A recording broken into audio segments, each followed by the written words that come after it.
বিসমিল্লাহির রহমানির রহিম। ষষ্ঠ শ্রেণীর বিজ্ঞান, তোমাদের ঠিক বাংলার মধ্যে প্রশ্নগুলো হবে। 25 নাম্বার থাকবে নৈর্ব্যক্তিকে, এর মধ্যে বহু নির্বাচনী, এটাই থাকবে 15, আর 10 থাকবে এক কথায় উত্তরে। এরপর তোমাদের সংক্ষিপ্ত প্রশ্ন 10টা দিতে হবে, 2 নাম্বার করে 20 নাম্বার। রচনামূলক প্রশ্ন এটা থাকবে, একটা থাকবে দৃশ্যপটবিহীন, গ বিভাগ। দৃশ্যপটবিহীন এটার মধ্যে তোমাদের 3টা প্রশ্নের উত্তর দিতে হবে, 5 করে 15।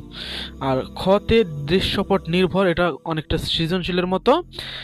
সেখানে তোমাদের প্রশ্ন দিতে হবে 5টি, থাকবে সম্ভবত 60টি। এই 60টির মধ্যে 5টি প্রশ্নের উত্তর দিলে তোমরা পাবে 40 নাম্বার। 8 নাম্বার করে, একটায় 4 নাম্বার করে। একের ক খ, কয়ে 4 খয়ে 4, অর্থাৎ দুইটায় মিলে 8 নাম্বার। তোমরা অবশ্যই যখন 1 দিবা, একেরই 2টা দিতে হবে, 2 দিলে 2-এরই 2টা দিতে হবে। দেখো আবার অনেক সময় পার্থক্য আছে, যেমন 2-এ কিন্তু 3 আর 5, ছোট প্রথমটায় 3, এটা একটু ছোট হবে, পরেরটা 5, এটা একটু বড় হবে। অর্থাৎ প্রত্যেকটা নঙে 8 করে আছে, বিভিন্ন দুই ভাগে বিভক্ত করে। এখন তুমি যদি 2 দাও, তাহলে 2, 3 এরকম তুমি যেটা দিবা ওই 5টা দিতে হবে। কিন্তু তুমি 1-এর দিলা ক, 2-এর দিলা খ, এরকম করে 5টা দিয়া নাম্বার উঠাইলে হবে না, তোমার যে কোনো একটাই নির্দিষ্ট করে দিতে হবে। আচ্ছা, এরপর আমরা আজকে বহু নির্বাচনী প্র্যাকটিস করব। দেখো, আচ্ছা, সৌরজগতের কেন্দ্রে রয়েছে কি? সৌরজগতের কেন্দ্রে রয়েছে সূর্য। পৃথিবীর সাথে কোন গ্রহের মিল সব থেকে বেশি? আমরা জানি মঙ্গল। বিজ্ঞান হচ্ছে এমন একটি জ্ঞান যার ক্ষেত্র হচ্ছে প্রাকৃতিক ঘটনা। বিজ্ঞানের মূল ক্ষেত্র হচ্ছে প্রাকৃতিক ঘটনা। প্রাকৃতিক ঘটনায় কি রিয়াকশন হয় এবং কোন ঘটনা কিভাবে ঘটে, এটা নিয়ে পর্যালোচনা করে বিজ্ঞান। 1 গ্রাম সমান কত কিলোগ্রাম?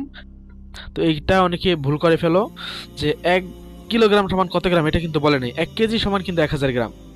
তো 1 গ্রাম সমান কত কিলোগ্রাম, এটা আমরা জানি ভাগ করে দিলে তখন ওইটা হবে 0.001 অথবা 0.001 কিলোগ্রাম, অর্থাৎ 1 কেজির 1000 ভাগের 1 ভাগ। গতির দিক পরিবর্তনের নিয়ামক কি? বল। বল প্রয়োগ করলে গতির দিক পরিবর্তন হয়। কোথায় ঘর্ষণ বল সবচেয়ে বেশি? অমসৃণ তলে। দেখো আমি সাইডে দিয়ে দিচ্ছি, এইখানে তোমাদের অমসৃণ তলে কেন ঘর্ষণ বল সবচেয়ে বেশি, সেটা তোমরা কারণগুলো দেখে নিতে পারো স্কিপ করে ভিডিওটা। আর আমার টেলিগ্রামে যুক্ত থাকতে পারো সকল আপডেট পেতে। কোনটি বেশি তাপ ধারণ করতে পারে? জলীয় বাষ্প সবচেয়ে বেশি তাপ ধারণ করতে পারে, এটাও আমি দিয়ে দিচ্ছি, কেন কোন কারণে আমি ব্যাখ্যা করলাম না। নিচের তথ্যের আলোকে 8 নং প্রশ্নের উত্তর দাও। ষষ্ঠ শ্রেণীর শিক্ষার্থীরা শ্রেণীকক্ষে নিচের পরীক্ষাটি দ্বারা জানতে পারে পদার্থ কিভাবে ক্ষয় হয়। উক্ত পরীক্ষাটিতে X এর সংকেত কোনটি? Fe2O3NH2O।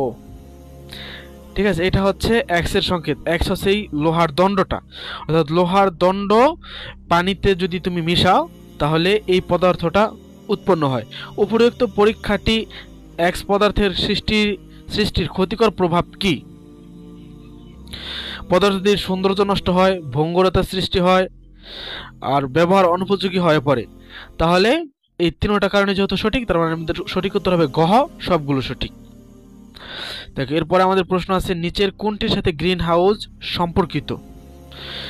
কৃষিকাজের সাথে গ্রিন হাউস সম্পর্কিত। আমরা জানি গ্রিন হাউস তৈরি করে তার মধ্যে বিভিন্ন ধরনের ফসল উৎপন্ন করা হয়। বিরুৎ জাতীয় উদ্ভিদের কাণ্ড কিরূপ প্রকৃতির? নরম প্রকৃতির। বিরুৎ জাতীয় উদ্ভিদ তোমরা স্ক্রিনে দেখতে পাচ্ছ, বিরুৎ জাতীয় উদ্ভিদের কাণ্ড তোমরা দেখেই বুঝতে পারছো এই ধরনের উদ্ভিদের কাণ্ডগুলো কি হয়ে থাকে? নরম প্রকৃতির হয়ে থাকে। রেশম ফাইবারের উৎপাদনকারী প্রাণী কোনটি? রেশম ফাইবার উৎপাদনকারী প্রাণী হচ্ছে মাকড়সা। তোমরা মাকড়সার জালটা দেখতে পাও, এগুলা কিন্তু রেশম ফাইবারের উৎপাদন করে। হুইলচেয়ার উপরে তুলতে কোনটি ব্যবহৃত হয়? হুইলচেয়ার উপরে তুলতে হেলানো তল ব্যবহৃত হয়। একটি রেঞ্জের দৈর্ঘ্য 5 মিটার এবং দুটি খাঁজের মধ্যবর্তী দূরত্ব 2.5 মিটার। যান্ত্রিক সুবিধা কত? 2 হবে। একটি রেঞ্জের দৈর্ঘ্য 5 মিটার, তাহলে রেঞ্জের দৈর্ঘ্যকে তুমি মধ্যবর্তী দূরত্ব যেটা, এটাকে দিয়ে ভাগ দিবা, ভাগ দিলে তোমার যত বেড়ে ওইটাই হবে উত্তর। গতির সূত্র আবিষ্কার করেন কে? গতির সূত্র আবিষ্কার করে। সৌরকেন্দ্রিক মহাবিশ্ব মডেলের ধারণা প্রথম প্রদান করেন কে? কোপার্নিকাস। হরিধান আবিষ্কার করেন কে? হরিপদ কাপালি। তেল, মোবিল, গ্রিস জাতীয় পদার্থের কাজ কি? ঘর্ষণ কমানো। ঘর্ষণ এগুলোর কারণে এটা পিচ্ছিল হয়ে যায়, তৈলাক্ত হয়ে যায়, যার কারণে ঘর্ষণটা কম হয়। জলবায়ু পরিবর্তনের সাথে জড়িত উপাদানটা কি? গ্রিন হাউস গ্যাস, এই কারণে জলবায়ু পরিবর্তন হয়। লোহায় মরিচা ধরা কোন ধরনের পরিবর্তন? রাসায়নিক পরিবর্তন। লোহায় যে মরিচা ধরে, তোমরা সংক্ষিপ্ত প্রশ্নের মধ্যে যেটা দেখতে পেলে বহু নির্বাচনী প্রশ্নের মধ্যে, পানির মধ্যে পানি থাকলে বিভিন্ন জলীয় বাষ্পের কারণে, এই জিনিসটা মূলত কিসের কারণে হয়? রাসায়নিক পরিবর্তনের কারণে হয়। বিরোধ জাতীয় উদ্ভিদের কাণ্ড কেমন? নরম, আমরা এটা বহু নির্বাচনীতেও পড়েছি। কোন শ্রেণীর মেরুদণ্ডী প্রাণী বুকে ভর দিয়ে চলে? সরীসৃপ। সাপ জাতীয় যেটা বুকে ভর দিয়ে যে ধরনের প্রাণী, মেরুদণ্ড প্রাণীগুলো চলে, তাদেরকে মূলত সরীসৃপ বলা হয়। পিঁপড়া কোন পর্বের প্রাণী? আর্থ্রোপোডা।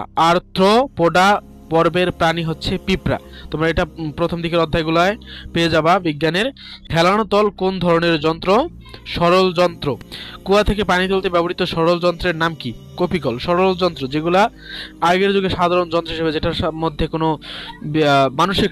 মানুষের শরীরের শক্তি দিয়ে যেটা কাজ করে, যেটার মধ্যে আলাদাভাবে কোনো পদার্থ দিতে হয় না, তেল জাতীয় কোনো কিছুর আলাদা শক্তির প্রয়োজন হয় না, জ্বালানি প্রয়োজন হয় না, এটাই হচ্ছে সরল যন্ত্র।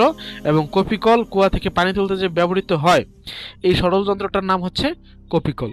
ধন্যবাদ সবাইকে। আসসালামু আলাইকুম।